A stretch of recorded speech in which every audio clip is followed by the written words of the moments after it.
Engkau menciptakan segala yang tidak ada menjadi ada dengan firman-Mu. Dan pagi hari ini Engkau hendak menyampaikan isi hati-Mu. Kami percaya janji-Mu, firman-Mu tidak pernah kembali dengan sia-sia. Dia pasti akan melaksanakan apa yang Kau suruhkan padanya. Dan ajar kami, tolong kami, beri kami keberanian untuk mempercayai apapun yang Kau firmankan Tuhan. Karena Engkau pasti menggenapi setiap firman dan janji-Mu bagi kami. Kami sambut pagi hari ini firman-Mu dengan mengucap syukur karena kami percaya Engkau berkuasa menggenapinya. Di dalam nama Tuhan Yesus kami berdoa, haleluya. Amin. Shalom, selamat pagi, silakan duduk semua. Luar biasa pagi hari ini. Iya. Oke. Saya percaya firman Tuhan pagi hari ini menantang kita. Tinggal seberapa jauh keberanian kita untuk mempercayainya. Mari kita lihat ayat bacaan kita pagi hari ini. Dalam Mazmur 92 ayat 13 sampai 16, mari kita baca bersama-sama karena firman ini untuk kita. Kita baca bersama-sama dengan suara yang mantap. Oke, udah dapat. Orang benar akan bertunas seperti pohon kurma. Akan tumbuh subur seperti pohon aras di Libanon. Mereka yang ditanam di bait Tuhan akan bertunas di pelataran Allah kita. Pada masa tua pun mereka masih berbuah, menjadi gemuk dan segar. Untuk memberitakan bahwa Tuhan itu benar, bahwa Ia gunung batuku dan tidak ada kecurangan padanya. Amin. Firman Tuhan pagi hari ini dimulai, orang benar akan bertunas. Jadi firman Tuhan ini adalah untuk kita semua. Amin. Orang benar, jangan ada yang berkata aku bukan orang benar. Kita adalah orang benar karena karya Kristus. Karena korban Yesus di kayu salib buat kita, propoin selanjutnya ya. Kita benar karena kita percaya kepada Yesus. Dan firman Tuhan berkata, dan oleh kasih karunia telah dibenarkan dengan cuma-cuma karena penebusan dalam Kristus Yesus. Kita dibenarkan bukan karena prestasi kita. Kita dibenarkan ketika kita percaya kepada Yesus. Dia mati di salib buat kita. Dia mengampuni seluruh dosa dan pelanggaran kita. Lah terus tugas kita apa? Percaya. Ketika kita percaya, kita menghargai karyanya. Dan kehadiran rohnya di dalam kita. Tadi kan posisi kita benar di hadapan Allah. Sehingga Roma 5 ayat pertama kita hidup damai dengan Allah. Kita damai. Allah mengasihi kita diangkat jadi putra-putra Allah. Bukan cuma hanya itu saja, tetapi kehadiran rohnya di dalam kita memberi kita kemampuan, kekuatan, kesanggupan untuk hidup benar dalam praktek hidup sehari-hari.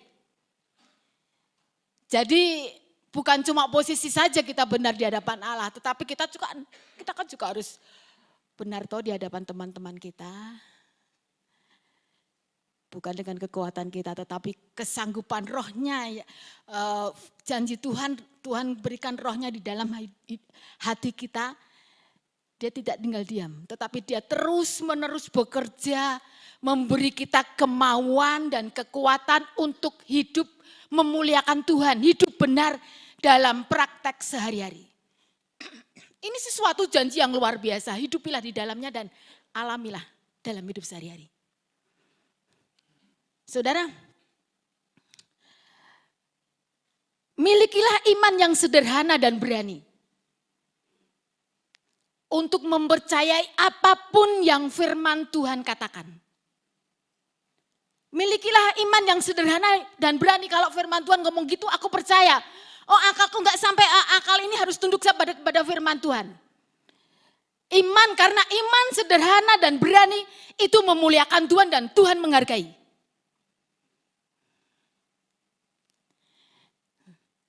Saudara, Tuhan itu tidak pernah berkata begini loh, kamu minta terlalu banyak. Tidak pernah. Cari Alkitab. Tuhan tidak pernah berkata begini, kamu minta terlalu banyak dari aku. Tapi Tuhan Yesus selalu berkata begini, kenapa kamu tidak percaya? Tuhan tidak pernah berkata imanmu itu terlalu besar. Tidak, karena iman yang sederhana dan berani itu memuliakan Allah. Allah sangat suka dipercaya. Contoh, ya. Ini kan yang ada di perahu itu kan bukan cuma Petrus. Kan teman-temannya yang lain ada di perahu itu. Ketika perahu itu terombang-ambing malam itu dan Yesus tidak ada di situ, Yesus yang nyuruh loh. Habis 5 roti dan mujizat 5 roti 2 ikan, Yesus kamu menyeberang gitu kan. Yesus di mana? Yesus naik ke atas gunung dan berdoa di sana. Perahunya juga terombang-ambing, anginnya kencang gitu ya. Dan Yesus jalan di atas air gitu kan. Kenapa Yesus jalan di atas air? Kenapa tidak seperti Superman terbang begitu? Yesus mungkin menunjukkan aku itu ada di atas masalah. Karena waktu itu masalahnya adalah air, gelombang. Nah, ketika Yesus berjalan di atas air, ini Petrus, itu hantu, enggak, ini aku. Kemudian apa kata Petrus? Kalau memang benar-benar engkau Yesus suruh aku jalan seperti engkau berjalan. Yesus tidak berkata, Petrus ingat siapa kamu? Aku ini Allah jadi manusia. Enggak. Apa kata Yesus? Kemari. Lihat. Petrus tidak berpikir, aku ini manusia yang berat jenisnya terlalu banyak. Kalau masuk di air itu tenggelam. Enggak. Kalau engkau benar Yesus suruh aku jalan seperti engkau berjalan gitu kan. Yesus menanggapi iman Petrus. Kemari Petrus. Nah, ketika mata Petrus melihat Yesus, dia bisa berjalan di atas air. Teman-teman yang lain tidak punya pengalaman berjalan di atas air seperti Yesus berjalan. Hanya Petrus yang punya pengalaman luar biasa.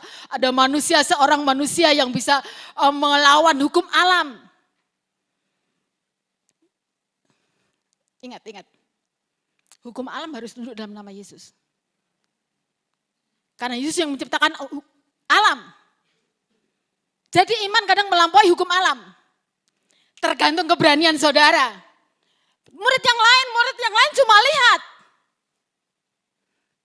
Nah, saudara, milikilah iman yang sederhana dan berani.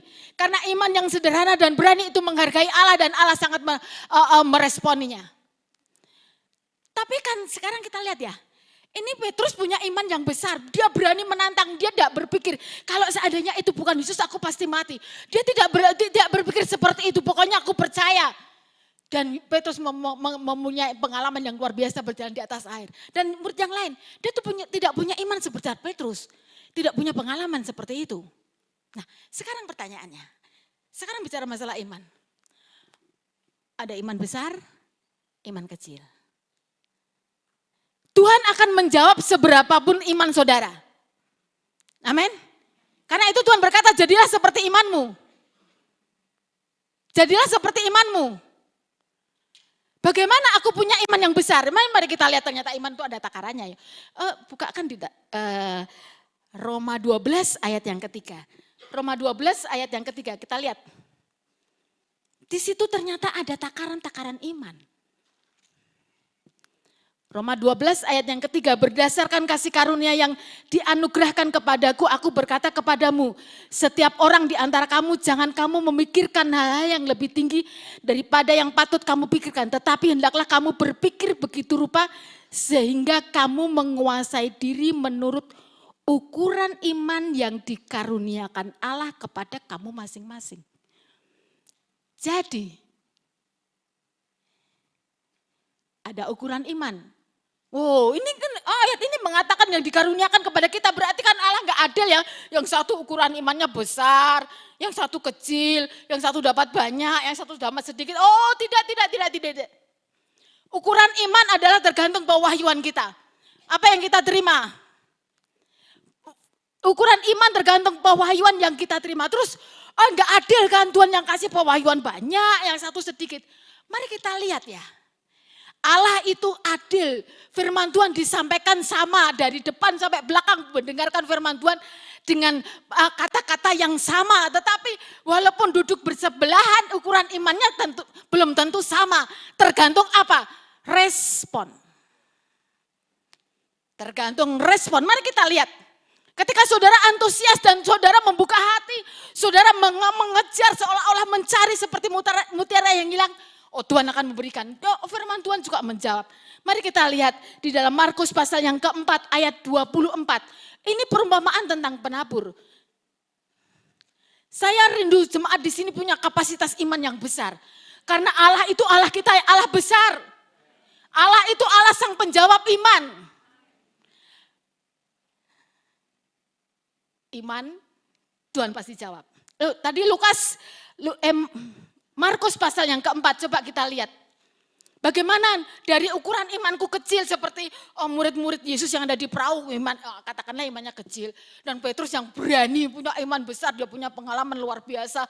Kita lihat ya, Markus pasal yang keempat, ayat yang ke-24, 25. Lalu ia berkata lagi, camkanlah apa yang kamu dengar. Ukuran yang kamu pakai untuk mengukur akan diukurkan kepadamu. Dan di samping itu akan ditambah lagi kepadamu. Ya, ukuran yang dipakai, kita punya ukuran segini. Segini, dikasih segini, ditekan-tekan seperti zaman dulu tuh loh. Kalau beli beras kalau pakai literan pakai gini loh. Oh sudah enggak ada zaman dulu lah, pokoknya percaya saja kata-kata saya. Zaman saya masih kecil kalau beli beras itu masih diukur pakai liter gitu kan. Sampai limpah, ya segitu. Terus ayat 25, karena siapa yang mempunyai kepadanya akan diberi, tetapi siapa yang tidak mempunyai apapun yang daripadanya akan diambil daripadanya. Ini satu perikop dengan ayat sebelumnya. Dari Markus pasal yang 4 ayat pertama adalah perumpamaan seorang penabur. Itu ada urutannya, masih ada sambungannya. Camkanlah apa yang kamu dengar. Jadi hati-hati dengan apa yang saudara dengar. Ya, kalau jam 12 itu di rumah saya kira-kira jam 12 itu saya mendengar sesuatu, tetapi saya tidak mendengarkan. Nanti jam 3 sore ada sesuatu lagi yang terdengaran di rumah saya, tetapi saya nggak mau mendengar. Tetapi saya mau mendengarkan firman. Ya kan? Mendengar dan mendengarkan berbeda. Terus siapa yang mempunyai kepadanya akan diberi, tetapi siapa yang tidak mempunyai apapun yang daripadanya akan diambil. Artinya apa? Kalau saudara punya dari rumah, aku mau dengar firman. Aku mau sungguh-sungguh. Aku mau Tuhan apa firman-Mu untukku hari ini. Kau antusias, engkau akan diberi. Sebesar keantusiasan saudara terhadap firman, Tuhan akan memuaskan bahkan akan lebih. Tetapi siapa yang mempunyai passion, gairah terhadap firman, kepadanya akan diberi. Tetapi siapa yang tidak mempunyai, apapun yang ada padanya akan diambil. Kalau engkau datang tidak dengar dengan antusias, ya wes lah. Engkau orang Kristen kalau enggak ke gereja lucu gitu. Ya aku enggak dapat apa-apa, kecuali absen aja. Terus satu lagi tentang ini. Lukas 8 ayat 18.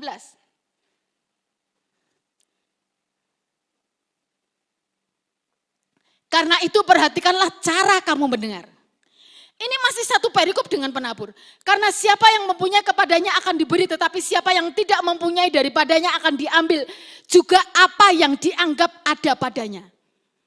Ini masih satu perikop dengan penabur. Perumpamaan penabur tentang firman. Jadi kalau saudara bergairah dengan firman, Tuhan akan puaskan. Tetapi kalau engkau ya sambil lalu lah, apalagi sambil main HP, kau gak dapat apa-apa. Dan kau yang rugi sendiri. Mari bergairah dengan setiap firman, karena ada takaran tadi sudah tahu kan, ada takaran iman. Aku mau lebih besar lagi. Oke, seberapa keinginan saudara Tuhan akan puaskan. Karena Tuhan berkata jadilah seperti imanmu. Mari saudara. Next PowerPoint selanjutnya. Alkitab itu penuh gambaran-gambaran. Pagi hari ini Tuhan memberi kita sebuah gambaran. Alkitab penuh gambaran-gambaran. Tuhan ingin kita memiliki gambaran, imajinasi tentang diri kita, tentang lingkungan kita, tetapi yang alkitabiah. pagi hari ini Tuhan memberi gambaran kita tentang orang benar. Dan tadi saya sudah katakan kita semua adalah orang benar. Karena ketika kita tidak mengisi imajinasi kita dengan firman, iblis akan mengisinya. Saudara, coba Tuhan ingin setiap anak-anaknya punya imajinasi melihat firman. Bukan cuma membaca, melihat di dalam angan-angannya tentang firman. Karena itu Alkitab penuh dengan gambaran-gambaran. Coba tadi ditayangkan, coba Kejadian 13 ayat yang ke-15. Ini sesuatu yang aneh. Tuhan ketika Lot berpisah dengan Abraham. Tuhan berkata kepada Abraham, sebab seluruh negeri yang kau lihat, perhatikan. Kau lihat ya. Sebab seluruh negeri yang kau lihat itu akan kuberikan kepadamu dan kepada keturunanmu untuk selama-lamanya. Lihat, tetapi ayat sebelumnya, Lot melihat daerah lembah Sodom dan Gomora itu kelihatan hijau, sehingga dia ke situ. Tetapi Tuhan berkata kepada Abraham, lihatlah, seluruh yang kau lihat itu akan kuberikan kepadamu. Coba kita lari ke Ibrani 11 ayat yang ketiga. Perhatikan, tadi melihat ya. Ibrani 11 ayat yang ketiga. Karena apa yang tidak kita lihat sekarang sebetulnya telah terjadi dahulu dari apa yang kita lihat. Apa yang telah kita lihat di alam roh. Ibrani 11, karena iman kita mengerti bahwa alam semesta ini telah dijadikan oleh firman Allah sehingga apa yang kita lihat sekarang telah terjadi lebih dahulu di alam roh. Seandainya kita bisa melihat, mengisi imajinasi kita dengan firman. Ya, pagi hari ini kan penuh gambaran-gambaran. Akan tiba saatnya kita melihat dengan mata kita dan memegang dengan tangan kita.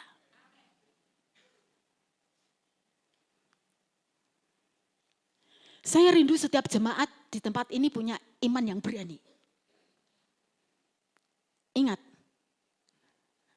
semua alam semesta ini diciptakan oleh Allah. Berarti semuanya harus tunduk kepada Allah.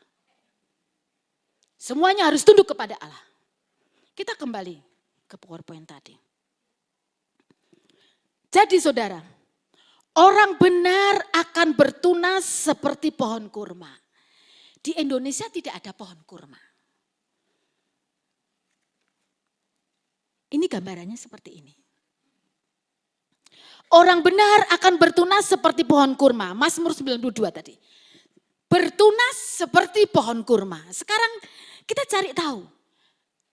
Apa artinya bertunas seperti pohon kurma? Kita cari tahu bagaimana orang di padang gurun ya. Bukan sekarang ya. Sekarang di Indonesia ada beberapa orang yang nanam kurma. Tetapi yang dimaksud Alkitab. Bertunas seperti pohon kurma. Orang menanam pohon kurma di padang gurun, dia akan memasukkan biji kurma itu di dalam tanah. 2 atau 3 meter, ditimbuni batu. Tujuannya apa? Lah kan di padang gurun kan anginnya kencang. Baru ditinggal tahu-tahu hilang karena terbang. Makanya harus dalam dan dikasih timbunan. Misalnya batu lah. Ketika pohon kurma itu, biji kurma itu mulai tumbuh, dia tidak akan langsung tumbuh ke atas. Karena di atasnya kan ada pemberat, batu kan. Dia akan, akarnya pertama kali akan tumbuh.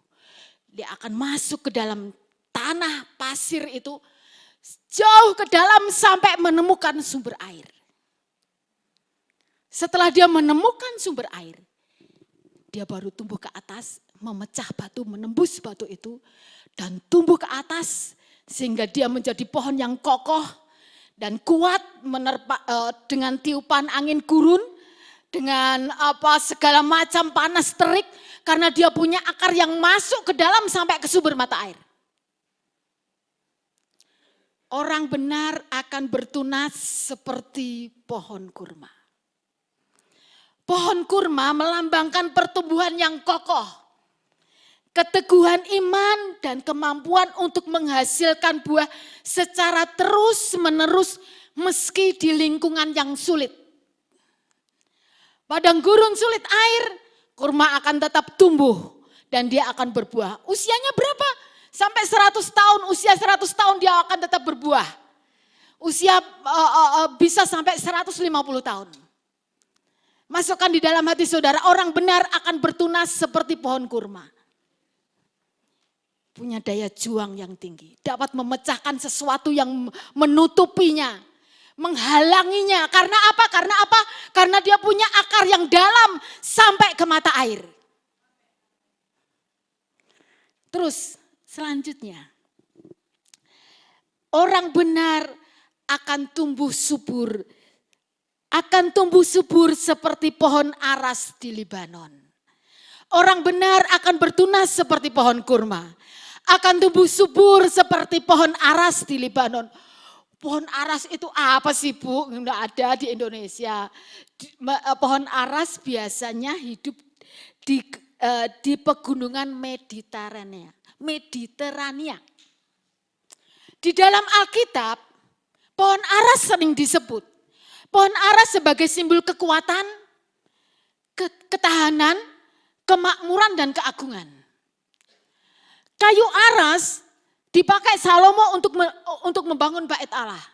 Bahkan Salomo punya gedung yang dinamakan hutan Libanon.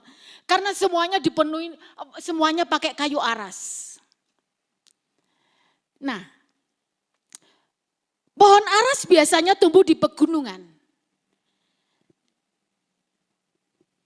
Di pegunungan, tanahnya subur. Tetapi anginnya kencang.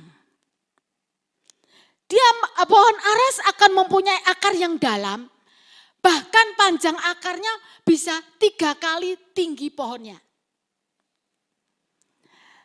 Akarnya akan masuk ke dalam tanah, sampai dia menemukan batu-batu di sana dan akarnya akan berpegangan kepada batu-batu itu yang di dalam tanah pegunungan itu.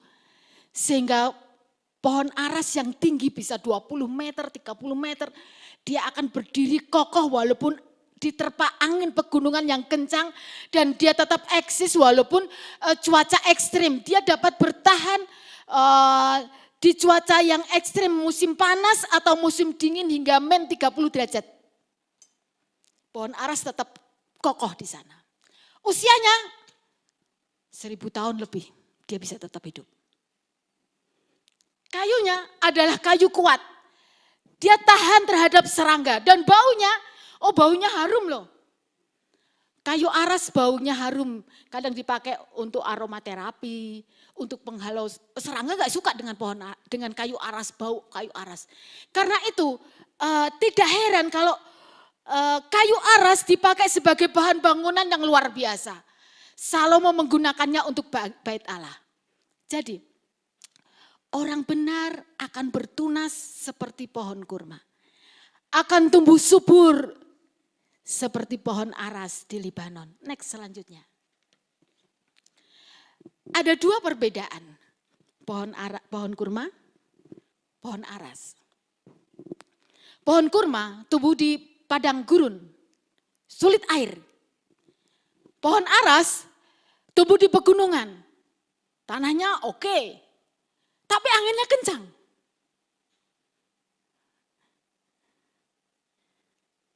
Lihat, kenapa pohon aras sampai usia panjang?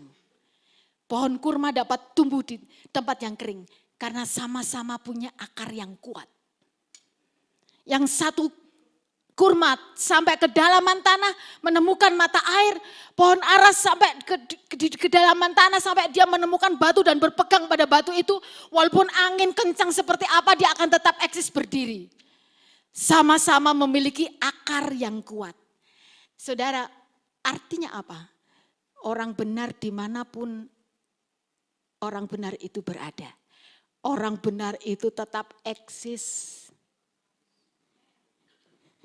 Tempat sulit air, no problem. Di tempat yang subur, lereng gunung, tapi anginnya kencang, no problem.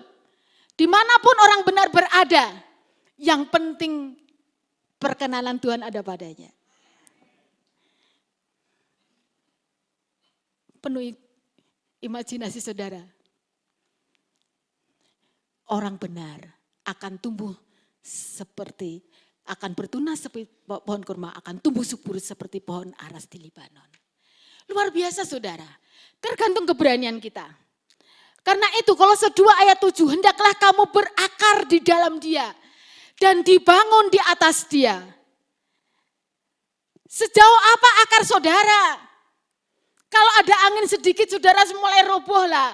Perbaiki itu akarmu masuk lebih dalam lagi. Karena hidup itu selalu ada tantangan. Tidak ada hidup yang tanpa tantangan. Karena karakter itu karakter muncul dari tantangan demi tantangan demi tantangan. Ayo, jangan mau punya akar yang seperti kecambah.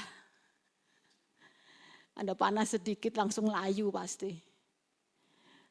Tuhan ingin kau berakar. Hendaklah kamu berakar di dalam Dia. Dan dibangun di atas Dia. Firman Tuhan minggu lalu. Jangan mau kamu digeser sedikit pun dari keyakinan imanmu. Berakarlah di dalamnya. Karena Tuhan itu bisa dipercaya. Amin. Terus lanjut. Ayat 92 yang pasal 92 ayat 14.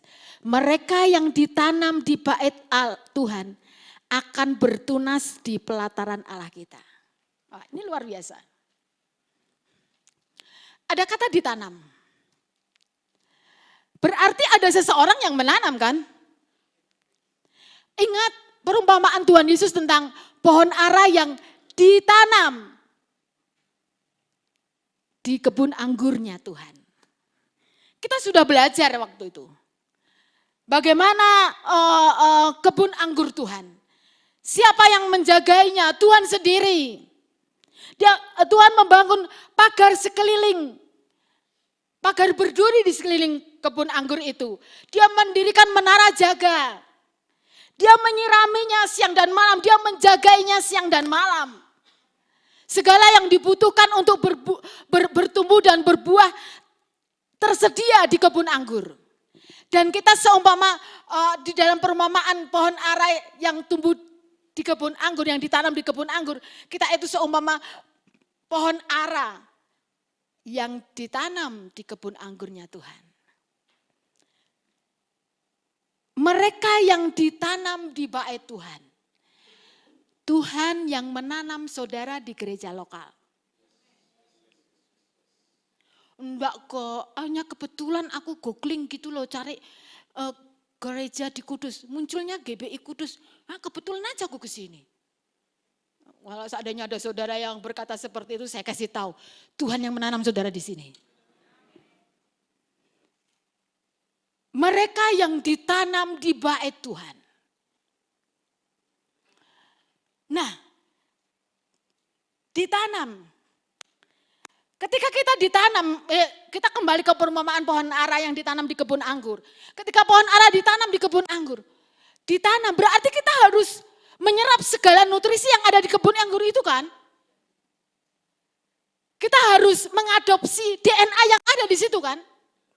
Enggak, aku cuma nempel, nanti kita lihat. Ini terminal sementara.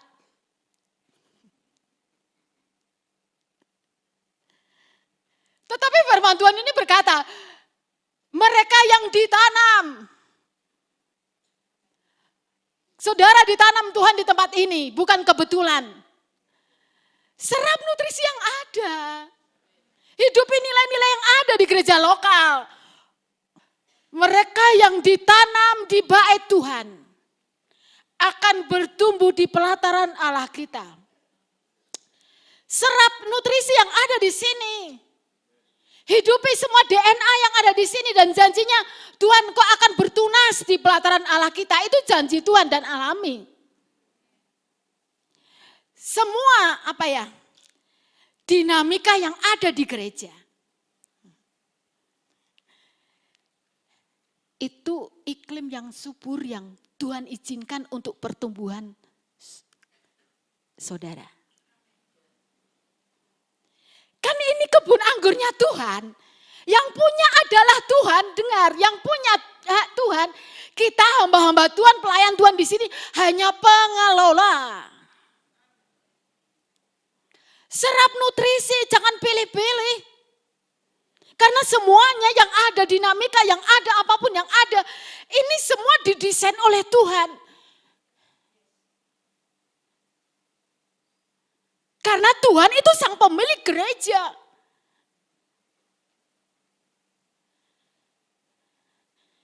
Tuhan sang pemilik gereja. Tuhan berkepentingan kepada saudara satu persatu. Tuhan akan berurusan secara pribadi kita semua. Tuhan ingin membentuk karakter anaknya muncul.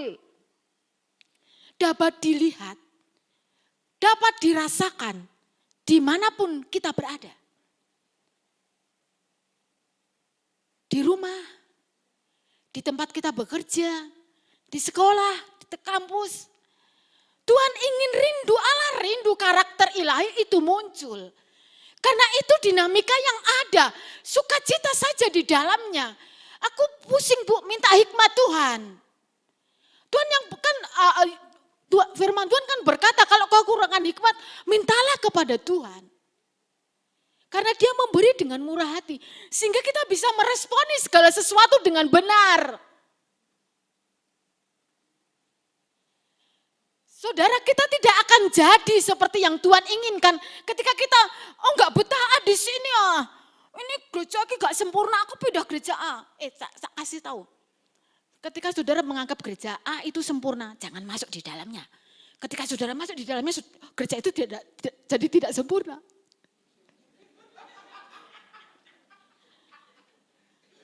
Serius. Kita semua sedang bertumbuh.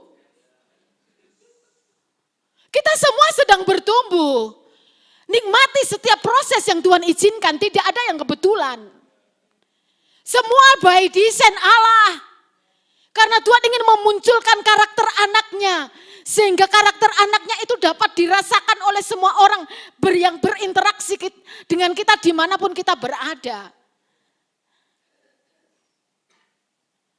Misalnya begini.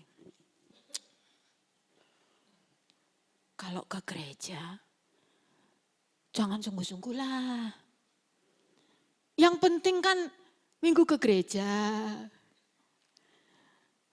Kalau ada waktu, nggak usah lah. Nggak usah sungguh-sungguh, yang penting kita datang. Yang penting ikutin aja. Nggak usah terlalu dalam. Kita sering dengar kata-kata ini toh. Nanti kalau kamu terlalu dalam, banyak dosa. Ribut nanti. Sepertinya masuk akal.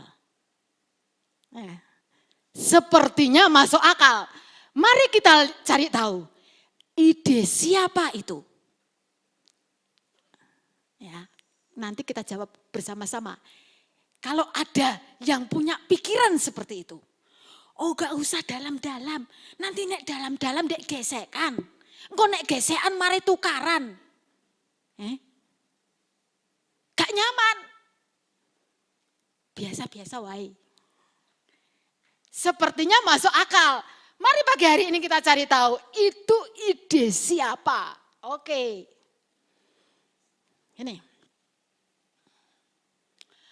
Ini orang Israel di Mesir.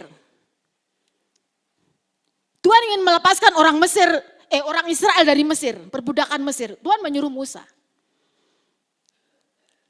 Firaun tidak mau melepaskannya. Ingin tetap menjadikan Israel menjadi budaknya. Untuk membangun kota Ramses dan kota-kota yang lain. Karena itu Firaun tidak mau melepaskan orang Israel sampai tulah pertama air jadi darah, tulah kedua, tulah ketiga, tulah keempat, Firaun tetap tidak mengizinkan orang Israel keluar. Musa selalu berkata kepada Firaun, lepaskan umatku Israel, karena kami mau beribadah kepada Tuhan di padang gurun. Tetapi Firaun tidak mau melepaskannya. Sampai pada tulah yang keempat, lalat pikat. Apa itu lalat pikat? Sejenis serangga yang menghisap darah manusia, juga darah hewan. Lalat pikat ada di mana-mana kecuali di Goshen, karena orang Israel tinggal di Goshen. Nah, terus Firaun panggil Musa, Musa.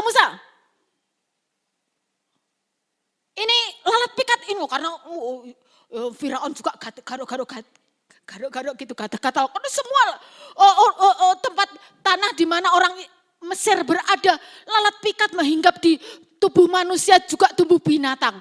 Oh, gatal semua. Kemudian Firaun panggil Musa, kamu berdoa supaya lalat pikat ini hilang. Setelah itu kamu boleh pergi. Ada catatannya, jangan jauh-jauh ya. Boleh pergi tapi apa? Jangan jauh-jauh. Musa tidak mau, tidak bisa. Oke, aku akan berdoa supaya lalat ini pergi. Tapi tidak bisa, aku tidak mau, kau atur. Aku harus pergi. Terus, tadi tulah keempat. Tulah kelima. Tulah keenam. Belum juga diizinkan lagi. Hatinya berubah, Firaun berubah. Tulah ketujuh sampai tulah kedelapan. Belalang ada di mana-mana. Semua tanaman orang Mesir habis dimakan belalang. Kemudian Firaun berkata, Musa, berdoa supaya belalang ini pergi. Kamu boleh keluar, tapi hanya laki-laki saja. Tadi yang pertama kan tulah keempat boleh lah, tapi apa? Jangan jauh-jauh. Setelah tulah ke-8, Firaun juga boleh mengizinkan, boleh kamu pergi, tapi hanya laki-laki saja. Anak-anak dan perempuan dan kekayaanmu kambing domba tetap tinggal di Mesir ya. Oh, enggak bisa, kata Musa. Sampailah tulah ke-9. Kegelapan memenuhi daerah tempat orang Mesir. Itu kegelapan 3 hari sampai Alkitab mengatakan kegelapan itu bisa diraba. Ini bukan kegelapan biasa. Kalau kegelapan biasa mereka bisa menyalakan lampu, kegelapan itu pergi. Tetapi tidak. Ini kegelapan yang supranatural. Ya harus dilawan dengan terang natural. Tetapi orang-orang Israel yang ada tinggal di Goshen tetap ada terang di sana. Nah, ketika tulah ke-9 sampai Firaun tidak bisa bangun karena terlalu gelap dan seluruh rakyatnya. Kemudian Firaun panggil Musa. Apa katanya? Kamu boleh pergi. Istrimu dan anak-anakmu boleh pergi. Tapi kambing dombamu ditinggal ya. Coba tayangkan itu. Keluaran 10 ayat 26.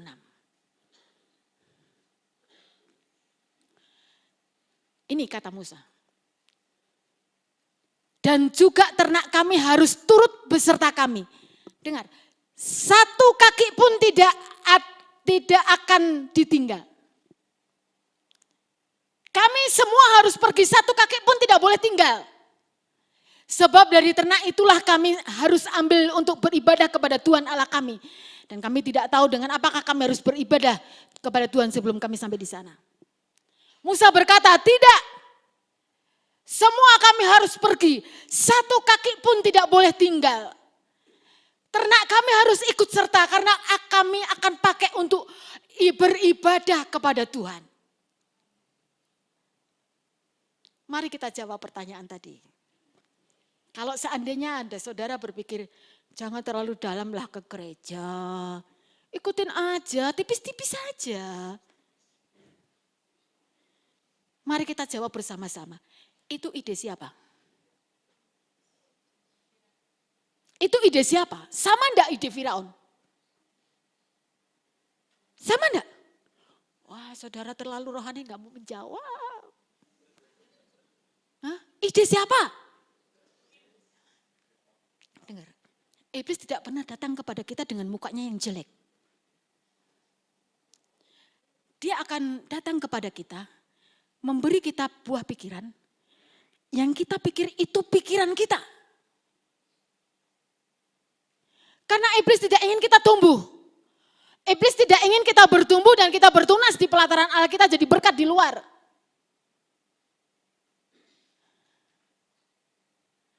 Mari, ikut Tuhan harus totalitas.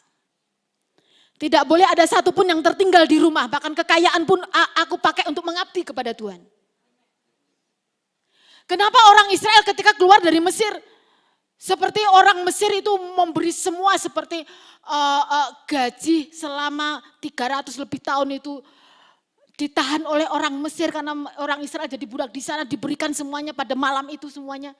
Tujuannya apa? Untuk membuat kemah pertemuan bait Allah di padang gurun. Jadi saudara, ayo. Saya berdoa ketika saya tahu ini, saya berdoa biar ide si iblis tertelanjangi. Iblis yang bersembunyi di balik ide-ide seperti itu, biar pagi hari ini tertelanjangi. Tujuannya apa?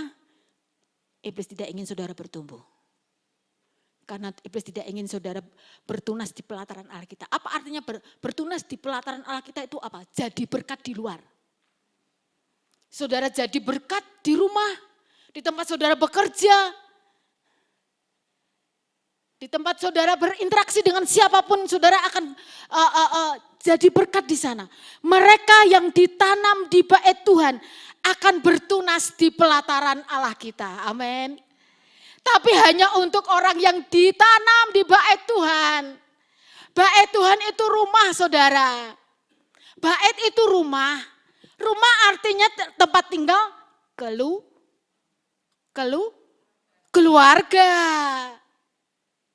Jadi kita tidak bisa bertumbuh sendirian. Kita tidak bisa bertumbuh sendirian. Ada anugerah demi anugerah dalam setiap proses yang Tuhan izinkan terjadi. Untuk kita selalu bergantung kepada Dia. Tuhan ingin karakter kita muncul, kesabaran kita, kasih kita, pengertian kita. Tuhan, kalau saya percaya kalau saudara itu semua dipenuhi dengan kasih Kristus. Kita lihat, kalau Tuhan tidak menolong aku. Kalau Tuhan tidak menyelamatkan aku jadi apa? Kalau Tuhan tidak berkemurahan, tidak mengangkat hidupku, aku apa? Kalau Tuhan bukakan singkapan ini, kita akan jadi orang yang murah hati. Gampang let go, gampang mengampuni. Kita saja diampuni sama Tuhan kok. Mari saya berdoa supaya saudara semua benar-benar tertanam di sini. Amin. Sehingga saudara semua akan bertunas di pelataran Allah kita. Terus kita lihat selanjutnya. Pada masa aneks ya. Pada masa tua pun mereka masih berbuah menjadi gemuk dan segar.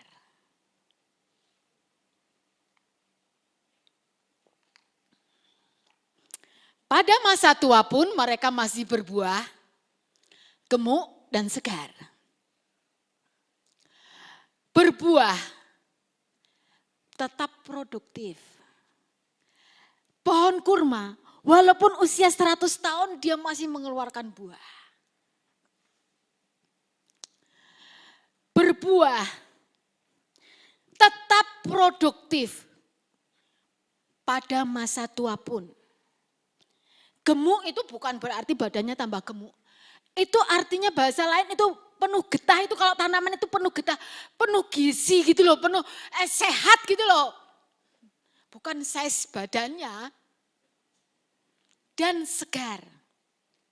Nah, saudara, pada masa tua pun mereka masih berbuah menjadi gemuk dan segar. Segar, Kalau kata-kata segar ini hijau gitu loh kalau tanaman. Tidak coklat, tidak kurus, Senin Kemis. Hidupnya Senin dan Kemis, hari-hari lain mati. Tadi kan dari awal saya sudah katakan, ini firman Tuhan ini menantang keberanian iman kita loh. Pada masa tua pun masih berbuah, gemuk dan segar. Hijau. Kalau kita ngomong hijau itu ingat Mazmur pasal 1 ayat yang ketiga. Coba ditayangkan itu. Tadi saya sudah katakan Alkitab itu penuh gambaran-gambaran. Ini Mazmur 1 ayat yang ketiga, ini juga ada gambaran lagi. Saudara, kita baca dulu aja.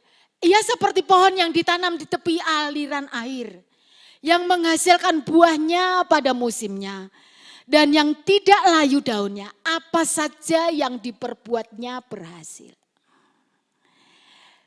Ia seperti pohon, apa yang seperti, ayat sebelumnya coba ditayangkan, ayat yang kedua. Tetapi yang kesukaannya ialah Taurat Tuhan dan yang merenungkan Taurat itu siang dan malam. Orang yang kesukaannya merenungkan tadi di awal tadi saya sudah katakan Alkitab itu penuh gambaran-gambaran imajinasi. Tuhan ingin kita mengisi imajinasi kita sesuai dengan apa kata firman Tuhan. Apa toh sekarang pertanyaan, apa toh yang seringkali membuat kita itu lemah, layu, takut. Artinya dengan kata lain tidak segar itu apa? Merenungkan kata-kata musuh. Tetapi memang nature kita itu gampang merenungkan hal-hal yang negatif. Gampang sekali. Bicara tentang merenungkan. Nah, misalnya ini praktek lah. Kita semua sering praktek lah. Malam bangun tengah malam begitu toh. Aduh, besok hari Senin. Wah, harus ini. Aduh, aku targetku belum selesai. Begitu kita langsung, pikiran langsung gitu. Nah kalau nggak selesai nanti aku pasti dimarahi bos. Tapi gimana ya caranya? Terus kemudian timbul kecemasan, ketakutan. Nah, nanti kalau enggak begini, kalau enggak begini, terus begini. Ini pikiran jalan kemana-mana. Kenapa kita tidak berhentikan dan kita berhenti dan kita switch? Kita mulai merenungkan firman.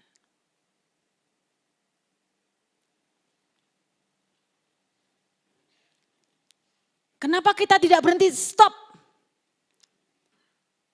Tuhan, aku percaya Engkau akan membuat aku dapat memenuhi target. Tuhan yang membuat. Setelah itu berhenti. Renungkan mulai firman Tuhan. Kesukaannya ialah Taurat Tuhan dan merenungkan firman itu siang dan malam. Terus next. Ia akan seperti pohon, lanjut ya. Seperti pohon yang ditanam di tepi aliran air. Saya bersyukur ini tidak dikatakan di tepi aliran sungai karena ada sungai yang kering pada waktu musim kemarau. Tapi air yang menghasilkan buahnya pada musimnya. Itu semua gambaran-gambaran. Dan yang tidak layu daunnya apa saja yang diperbuatnya berhasil. Nah tadi kan masalahnya kan target dari bos kan. Nah ini ada kunci keberhasilan. Apa saja yang diperbuatnya berhasil.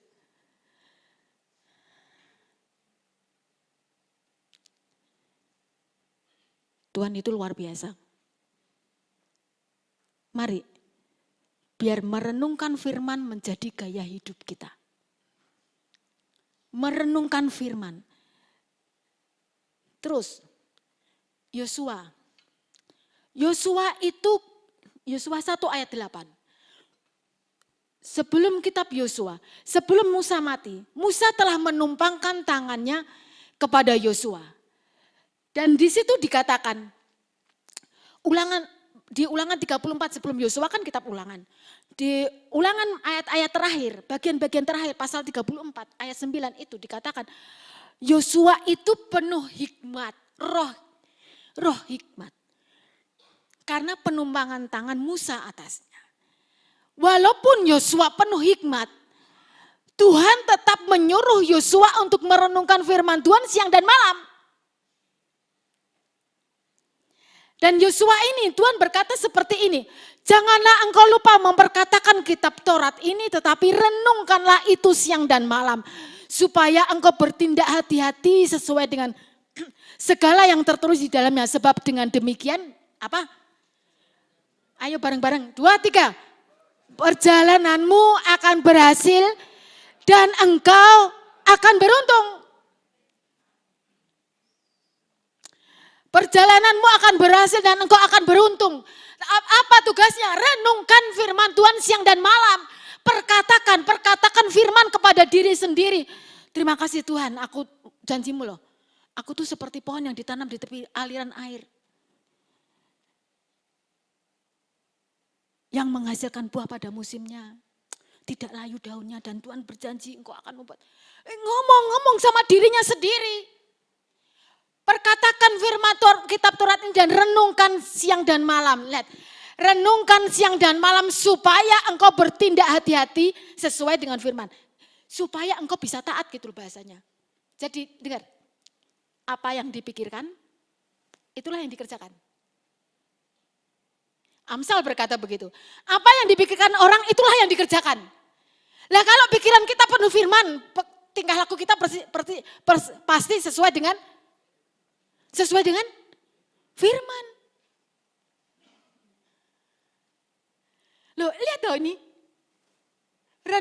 Jangan lupa engkau memperkatakan dan renungkanlah firman itu siang dan malam supaya engkau bertindak hati-hati sesuai dengan apa segala yang terus di dalamnya supaya engkau bisa taat gitu loh bahasanya kan. Sebab dengan demikian perjalananmu akan berhasil dan beruntung.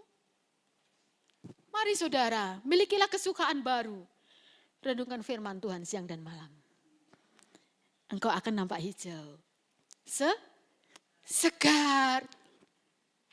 Lah yang direnungkan firman Tuhan pasti penuh pengharapan toh. Kalau yang direnungkan masalahku siang, Tuhan itu tidak pernah berkata, renungkanlah masalahmu siang dan malam. Apalagi tetanggamu yang ketika begini. Oh enggak usah direnungin itu. Renungan siang dan malam.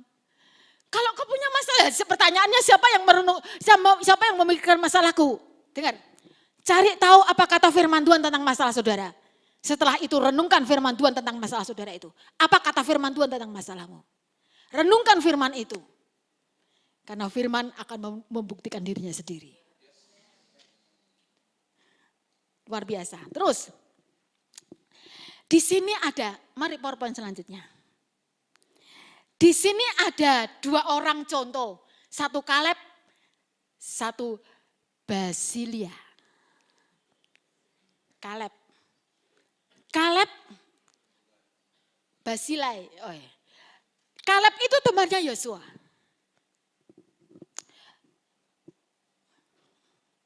Kita mau lihat kenapa Kaleb usia 85 tahun dia berkata kepada Yosua, berikan aku Hebron. Di mana di pegunungan Hebron itu terdapat orang-orang enak. Orang enak itu siapa? Orang enak dulu orang yang ditakuti 45 tahun yang lalu ketika Musa mengirim 12 pengintai. Mereka melihat orang enak itu seperti raksasa dan berkata, oh jangan masuk. Oh di sana terdapat raksasa kita akan seperti belalang begitu kan. Itu mereka itu yang ditakuti orang Israel pada waktu itu. Kita lihat apa rahasia Kaleb sampai umur segitu dia masih perkasa. Kita lihat ketika Yosua sedang membagi, ini sudah masuk ke Kanaan ya, membagi tanah tanah pusaka.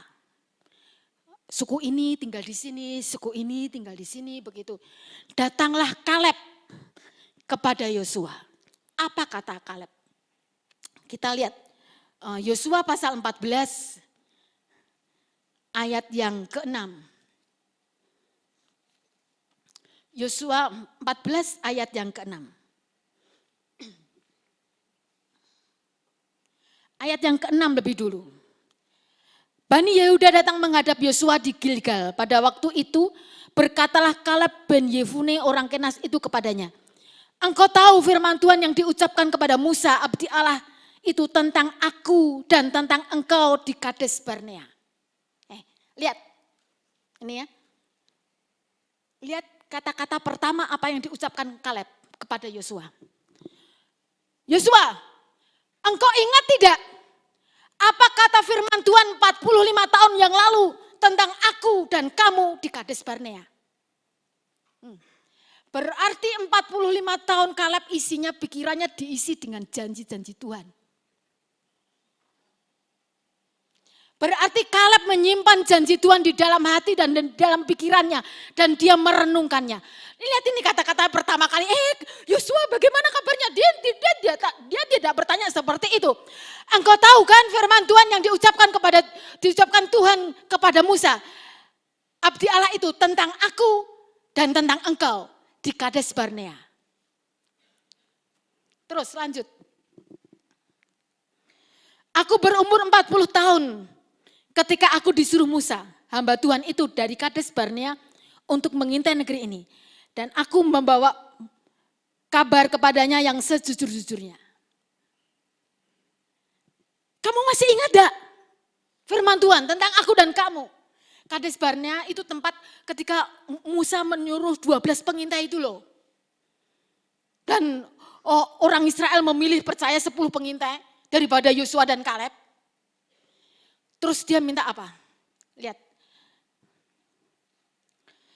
Saya akan baca saja ayat 8.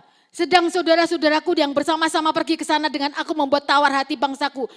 Aku tetap mengikuti Tuhan Allahku dengan sepenuh hati. Pada waktu itu Musa bersumpah katanya, sesungguhnya tanah yang diinjak oleh kakimu itu akan menjadi milik pusakamu dan anak-anakmu sampai selama-lamanya. Sebab engkau tetap mengikuti Tuhan Allahku dengan sepenuh hati. Dia masih ingat apa yang firman Tuhan katakan 45 tahun yang lalu. Jadi sekarang, sesungguhnya Tuhan telah memelihara hidupku seperti yang dijanjikannya. Kini aku sudah 45 tahun lamanya sejak diucapkan Tuhan firman itu kepada Musa dan selama itu orang Israel menggembala di padang gurun. Jadi sekarang telah berumur 85 tahun aku hari ini. Pada waktu ini aku masih sama kuat seperti pada waktu aku disuruh Musa. Luar biasa kan? Seperti kekuatanku pada waktu itu, demikianlah kekuatanku sekarang untuk berperang dan untuk keluar masuk. Oleh sebab itu berikan kepadaku pegunungan yang dijanjikan Tuhan pada waktu itu. Sebab engkau sendiri mendengar pada waktu itu bahwa di sana ada orang enak dan kota-kota yang besar dan berkubu. Mungkin Tuhan menyertai aku sehingga aku menghalau mereka seperti yang difirmankan Tuhan. Luar biasa kan saudara? Kuasa dari perenungan firman Tuhan membuat Kaleb tetap kuat dan segar di usia 85 tahun. Dan masih kuat berperang. Kekuatanku masih sama 45 tahun yang lalu dan sekarang masih sama. Aku masih bisa berperang. Dan akhirnya Hebron menjadi milik pusaka Kaleb dan keturunannya. Saudara, rahasia Kaleb suka merenungkan firman Tuhan. Mengisi pikirannya dengan pikiran Tuhan, dengan firman Tuhan. Mengisi imajinasinya dengan firman Tuhan. Jangan kau isi imajinasimu dengan kegelapan, kegagalan. Tapi janji-janji Tuhan. Kau akan sama kuat walaupun kau lanjut usia. Amin. Luar biasa saudara. Ini rahasia. Rahasia firman Tuhan, Tuhan singkapkan kepada kita. Selain itu, apa rahasianya? Apa rahasia Kaleb? Yang pertama tadi dia suka renungin firman. Dia ingat ketika pertama kali ketemu Yosua. Yosua ingat gak? Gitu. Firman Tuhan 45 tahun yang lalu. Gitu kan? Yang kedua, dia mengikut Tuhan dengan sepenuh hati. Coba kita lihat 45 tahun ketika Musa menyuruh Kaleb dan Yosua. Apa kata firman Tuhan tentang dia? Kita lihat di dalam Bilangan 14 ayat 24. Bilangan 14 ini berisi tentang pemberontakan orang Israel kepada enggak mau masuk gitu loh, karena lebih percaya kepada 10 pengintai. Nah. Tetapi hambaku Kaleb, ini Tuhan yang berkata, karena lain jiwa yang ada padanya dan ia mengikut aku dengan sepenuhnya, akan kubawa masuk ke negeri yang telah kumasuki itu, yang telah dimasukinya itu, dan keturunannya dan akan memilikinya. Nah, mengikut Tuhan dengan sepenuh hati. Ini firman Tuhan di Bilangan 14 adalah ketika orang Israel masih di Kades Barnea. Beberapa tahun keluar dari Mesir. Tetapi kita lihat lagi, apa yang firman Tuhan katakan ketika Kaleb usia 85 tahun. Kita dilihat di Yosua 14 ayat yang ke-14. Itulah sebabnya Hebron menjadi milik pusaka Kaleb bin Jefune orang Kenas itu sampai sekarang. Karena ia tetap mengikuti Tuhan Allah Israel dengan apa? Sepenuh hati. Ini ada di Yosua pasal 14. Ini setelah Kaleb usia 85 tahun. Jadi ketika Kaleb usia 40 tahun, dia mengikut Tuhan dengan sepenuh hati. Ini kesaksian Tuhan yang berbicara, firman Tuhan sendiri. Ia mengikuti aku dengan sepenuh hati, kata Tuhan. Dan setelah Kaleb usia 85 tahun, dia tetap mengikuti Tuhan dengan sepenuh hati. Makanya tadi dikatakan, mereka yang ditanam di bait Tuhan akan bertunas di pelataran Allah kita. Ikut Tuhan itu jangan separuh-separuh, sepenuh hati. Apa saudara? Sepenuh hati. Sudah tahu kan ide iblis? Sudah tahu kan ide si iblis? Aja sungguh-sungguh. Boleh, tapi jangan jauh-jauh. Iblis kau harus pergi dari pikiranku. Aku mau isi pikiranku dengan firman Tuhan. Harusnya seperti itu. Kembali ke PowerPoint. Sekarang kita lihat Barzilai. Barzilai, siapakah Barzilai itu? Barzilai adalah bukan orang Israel. Ketika Daud, karena pemberontakan Absalom, dia mengungsi meninggalkan istananya, mengungsi bersama rakyat dan tentara yang setia.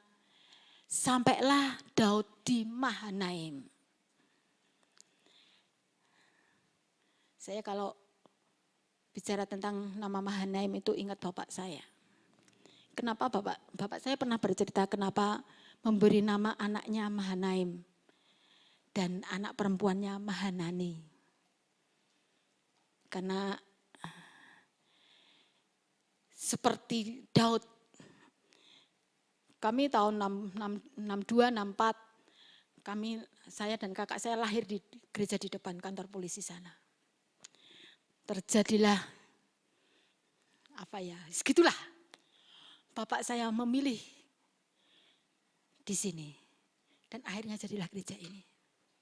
Bapak saya memberi nama anaknya pertama Mahanaim karena terinspirasi dengan kisah Daud, lebih baik mengalah. Karena mengalah itu tidak kalah. Daud pergi ke Mahanaim. Dan di Mahanaim, Barzilai datang.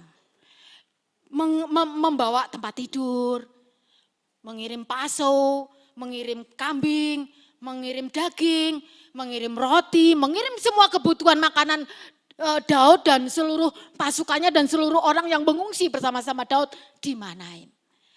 Ketika Absalom sudah mati, Daud mau kembali ke Yerusalem. Daud merasa hutang budi dengan Barzilai. Kemudian ketika Daud bersama-sama seluruh pasukannya dan rakyat yang mengikutinya mau kembali ke Yerusalem, Barzilai mengantarkan Daud sampai di tepi sungai Yordan. Daud berkata, Barzilai, ikutlah aku ke Yerusalem. Aku akan berbuat sesuatu yang sebagai tanda terima kasihku kepadamu karena engkau sudah menjamin aku. Tetapi apa kata Barzilai? Coba itu ditayangkan tadi. 2 Samuel 19 ayat yang ke-32. Barzilai itu sudah sangat tua, 80 tahun umurnya. Ia menyediakan makanan bagi raja selama ia tinggal di Mahanaim. Sebab ia seorang yang sangat kaya. 33, berkatalah raja kepada Barzilai, ikutlah aku. Aku akan melihara engkau di tempatku di Yerusalem. Tetapi Barzilai menjawab raja, berapa tahun lagikah aku hidup sehingga aku harus pergi bersama-sama dengan raja di Yerusalem? 35, sekarang ini aku telah berumur 80 tahun. Masakan aku masih dapat membedakan antara yang baik dan yang tidak baik? Atau masih dapatkah hambamu ini merasai apa yang hamba makan atau apa yang hamba minum? Ataukah masih dapatkah aku mendengarkan suara penyanyi laki-laki atau perempuan? Apa gunanya hambamu ini lagi menjadi beban tuanku raja? Ketika Daud sampai di tepi sungai Yordan, Daud berkata, ayo ikut aku ke Yerusalem. Barzilai, aku sudah sangat tua, umurku sudah 80 tahun. Aku sudah tidak bisa merasakan rasa enak. Aku juga telingaku sudah tidak begitu mendengarkan ini suara laki-laki atau suara penyanyi perempuan ya. Aku hanya memberatkan engkau Tuhan. Biarkan aku mati bersama keluargaku. Aku tidak usah pergi ke Yerusalem. Setelah itu, inilah anakku King Ham, biar ikut kamu. Setelah itu tidak ada kata nama Barzilai muncul. Saudara, Daud mengajak Barzilai sampai di tepi sungai Yordan. Barzilai tidak mau menyeberangi Yordan untuk masuk Yerusalem. Dia pilih di seberang Yordan. Dan akhirnya dia tidak ada ceritanya, kisahnya lagi di Alkitab. Apa artinya semuanya ini? Ikut Tuhan gak usah sungguh-sungguh. Yordan, Yesus dibaptis di sungai Yordan. Orang Israel kalau mau masuk Kanaan dia harus menyeberangi Yordan.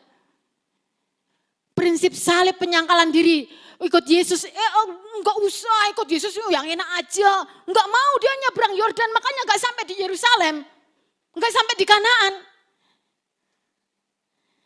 80 tahun, Kaleb 85 tahun. Barzilai akhirnya tidak ada kisahnya lagi.